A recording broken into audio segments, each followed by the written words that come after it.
우리 자신 외에는 아무도 우리를 구해주지 않는다. 어느 누구도 그럴 수 없고 그러지 못할 거다. 우리 스스로 길을 걸어야만 한다. 세상에는 세 가지에 감춰질 수 없는 것이 있다. 해와 달, 그리고 진실이다. 일어나면 항상 감사히 여겨라. 비록 오늘 많은 것을 배우지는 못했을지라도 조금이라도 뭔가를 배웠지 않은가. 서로 조금도 배운 것이 없다 할지라도 최소한 아픈 데는 없지 않은가. 혹시 아팠다면 최소한 죽지는 않았지 않은가. 따라서 항상 모든 것에 대해 감사해야 한다. 이 세상에서 최고의 가난은 부모님께서 집에 안 계심이요. 이 세상에서 제일 큰 부자는 부모님이 집에 계심이니라. 진리를 등불로 삼고 진리에 의지하라. 다른 것에는 의지하지 말라. 싸움에 있어서는 한 사람이 천 사람을 이길 수도 있다. 그러나 자기 자신을 이기는 자야말로 가장 위대한 승리자이다. 아, 나를 사랑해주는 이들이여, 아무쪼록 다음 말을 명심해 주시기를. 모든 생자는 필멸한다는 것을, 그리고 해탈하기 위해 쉬지 말고 노력하기를. 너가 만약 다른 사람을 위해 램프 불을 켜준다면 그 램프는 너의 길을 비춰줄 것이다. 고통의 원인은 집착이다. 과거에 얼마나 힘들었던 간에 넌 얼마든지 항상 다시 시작할 수 있다. 다른 모든 것들과 마찬가지로 너는 사랑과 애정을 받을 자격이 충분한 존재이다. 행복으로 가는 길은 없다. 행복이 곧 길이다. 과도한 많은 걱정이 불행의 원인이다. 누구도 우리를 구원하지 못한다. 그 어떠한 누구도 구원할 수 없고 하지도 못한다. 우리는 우리 스스로 그 길을 나가야만 한다. 너가 진정으로 너 자신을 사랑한다면 절대로 다른 사람을 해치는 짓은 하지 않을 것이다. 모든 생명체에게 친절히 대해라. 그것이 종교다. 고통이 너를 붙잡고 있는 것이 아니라 너가 그 고통을 붙잡고 있는 것이다. 다른 누군가가 아닌 스스로를 등불로 삼아라. 마음이 선한 사람에겐 세상도 맑게 보인다. 가장 위대한 기도란 인내하는 것이다. 어떤 행동에도 변하지 않고 닥쳐오는 운명이란 없다. 그러나 행동하지 않는 자에게 닥쳐오는 운명은 존재한다. 쇠독은 쇠에서 생기지만 점차 그 쇠를 먹어버린다. 옳지 못한 마음도 인간에게서 생기지만 결국 그 인간을 잠식하게 된다. 과거란 이미 버려진 것이다. 미래란 아직 오지 않은 것이다. 그러므로 현재를 관찰하라. 흔들리지 말고 동하지도 말고 다만 오늘 할 일을 열심히 하라. 실패한 사람이 다시 일어나지 못하는 이유는 교만하기 때문이다. 성공한 사람이 유지하지 못하는 이유 또한 교만함 때문이다. 우리의 인생을 방해하는 두 가지가 있다. 하나는 어느 것도 끝내지 않는 것이요, 다른 하나는 어느 것도 시작하지 않는 것이다. 우리는 생각하는 대로 존재한다. 모든 것은 생각과 함께 시작된다. 생각에 따라 세계가 만들어진다. 만나면 반드시 헤어져야 하는 것이 인생이 정한 운명이다.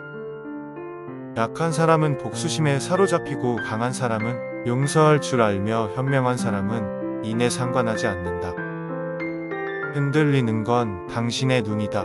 활 시위를 당기는 건 당신의 손이다. 명중할 수 있을까 의심하는 건 당신의 마음이다. 관역은 늘 제자리에 있는데도 말이다.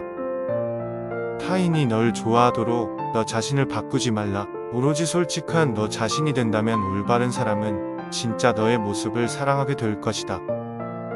우리는 우리가 생각했던 것의 결과물이다. 마음이 모든 것이다. 우린 우리가 생각하는 것이 된다. 타인이 널 어떻게 여기는지 신경을 덜 쓸수록 넌 더 행복해질 것이다. 매일을 낙관으로 시작하고 용서로 마무리해라. 행복의 시작과 끝은 너의 마음 속에 있다. 너무 큰 걱정을 하는 것은 불행을 일으키는 큰 원인이 된다. 인생은 가장 어려운 시험이다. 많은 사람들은 모두가 다른 시험지를 갖고 있다는 것을 깨닫지 못한 채 타인을 그저 흉내내기에 낙제를 하게 된다. 너는 우주의 아이다. 이 세상 나무들과 하늘의 별들이 우주의 아이인 것처럼. 고통이 너를 붙잡고 있는 것이 아니다. 내가 그 고통을 붙잡고 있는 것이다. 내가 가진 동정심에 내가 포함되지 않는다면 그것은 완전하지 못한 동정이다. 타인을 시샘하지 말라. 너무 경계하지도 말라. 그저 너 자신이 최선의 마음이 되는 것에만 몰두해라. 우리 인생의 최고의 목표는 다른 사람들을 돕는 것이다. 그런데 만약 다른 사람들을 도울 수 없다면 최소한 타인을 해치지 말라. 인간이란 사랑받기 위해 태어난 존재이다. 그런데 물건이란 사용되기 위해 만들어진 존재이다. 그런데 세상이 혼돈에 빠진 이유는 물건이 사랑을 받고 사람이 사용되기 때문이다. 시뻘겋게 단서덩이를 모르고 쥔 사람이 알고 쥔 사람보다 더 많이 데이듯 모르고 나쁜 짓을 한 자가 알고 한 자보다 더 나쁘다. 오늘을 소홀히 하고서는 내일이 있을 수는 없다. 욕심은 수많은 고통을 부르는 나팔이다. 너의 마음이 밝으면 해가 뜨고 너의 마음을 접으면 달도 진다. 타인이 널 어떻게 느끼는지는 내가 관여할 수 없는 것이다. 그러니 바꾸려 하지 말고 오로지 너의 인생을 살고 행복을 누려라. 변화 그 자체는 결국 고통이 아니지만 변화에 저항하는 것은 고통 그 자체이다. 함부로 다른 사람의 허물을 말하지 말라. 언젠가는 반드시 나에게 되돌아와 나를 손상시킬 것이다. 남의 착한 일은 드러내주고 허물은 숨겨주라. 남의 부끄러운 점은 감추어주고 중요한 이야기는 발설하지 말라. 작은 은혜라도 반드시 갚을 것을 생각하고 자기를 원망하더라도 항상 착한 마음을 가져라. 자기를 원망하는 자와 자기를 칭찬하는 자가 똑같이 괴로워하거든. 먼저 원망하는 자를 구원하라. 슬픔이 있으면 기쁨이 있고 기쁨이 있으면 슬픔이 있다. 그러므로 기쁨과 슬픔을 가다듬어서 선도 없고 악도 없어야 비로소 집착을 떠나게 된다. 지난날의 그림자만을 추억하고 그리워하면 꺾어진 갈대와 같이 말라서 초췌해지리라. 그러나 지난날의 일을 반성하고 현재를 성실하게 살아간다면 몸도 마음도 건전해지리라. 지나간 과거에 매달리지도 말고 아직 오지도 않은 미래를 기다리지도 말아라. 오직 현재의 한 생각만을 굳게 지켜라. 그리하여 오늘 할 일을 내일로 미루지 말아라. 진실하고 굳세게 살아가는 것, 그것이 하루하루를 살아가는 최선의 길이다.